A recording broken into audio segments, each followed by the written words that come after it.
Pride breaks homes, my son. Humility rebuilds them. If your heart has changed, go and make peace. All right, Mama, I will bring back Aisha, my wife. I was blind. I blamed you. Forgive me. I was hurt, Kunle, but I chose peace over bitterness. If you have truly changed, forgiveness is possible.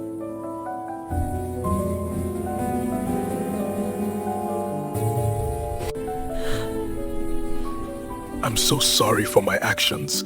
Forgive me, my wives.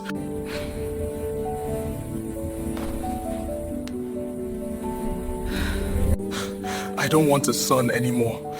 I just want a family like mine. I didn't come to replace anyone.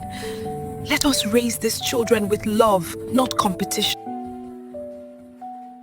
When pride dies, peace is born. And sometimes, family is restored not by getting what you want, but by valuing what you already have.